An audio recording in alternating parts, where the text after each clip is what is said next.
இந்த வெயில்ல கிச்சன்ல நின்று வேலை செய்ய முடியல, அது ஒரு பக்கம். இது இல்லாம ஒரு அடுப்பு ரொம்ப கம்மியா எரியுது, தீயே வரமாட்டேங்குது. அதனால எல்லாமே இந்த பெரிய அடுப்புலயே செய்யற மாதிரி இருக்கு.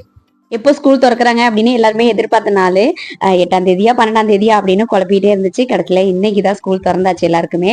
எனக்கு என்னமோ ஸ்கூல் வந்து ரீஓபன் பண்ணது அந்த அளவுக்கு ஒரு இதா இல்லை. ஏன்னா பாப்பாவுக்கு இந்த மே மாசம் ஃபுல்லும் ஸ்கூல் நடந்துட்டு தானே இருந்துச்சு. அதனால எனக்கு ஸ்கூல் லீவ் விட்ட மாதிரியும் தெரியல, நான் புதுசா சமைக்கிற மாதிரியும் தெரியல. எப்பொழுதும் போல லஞ்சு சமைச்சு கொடுக்கறதுக்கு திங்கட்கிழமை அன்னைக்கு கீரை குழம்பு தான் வச்சு ரெடி பண்ணிட்டு இருந்தேன். இந்த சினிமாக்கெல்லாம் போகும்போது ஒரு நேரத்துல அதுக்குன்னு ஒரு ஸ்நாக்ஸ் செஞ்சு எடுத்துட்டு போவேன். அது காலிஃபிளவர் 65 இருக்கும், இல்ல மீல் மேக்கர்ல 65 செஞ்சு எடுத்துட்டு போவேன்.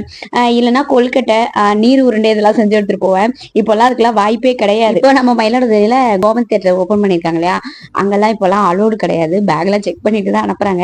அதனால எதுவுமே செஞ்சு எடுத்துட்டு போறது கிடையாது. நீங்க ஏதாவது செஞ்சு எடுத்துட்டு போவீங்களா என்னன்னு கண்டிப்பா கமெண்ட்ல சொல்லுங்க.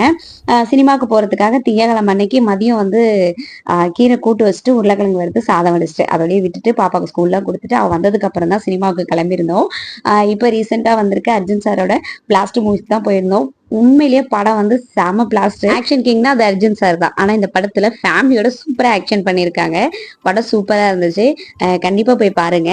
ஒரு படத்துல நிறைய விஷயங்கள் நம்ம கத்துக்க வேண்டியது இருக்கு. ஆனா தப்பானது கிடையாது, சரியானதை சரியான நேரத்தில் கத்துக்கிறதுக்கு. ஓகே, பாய்.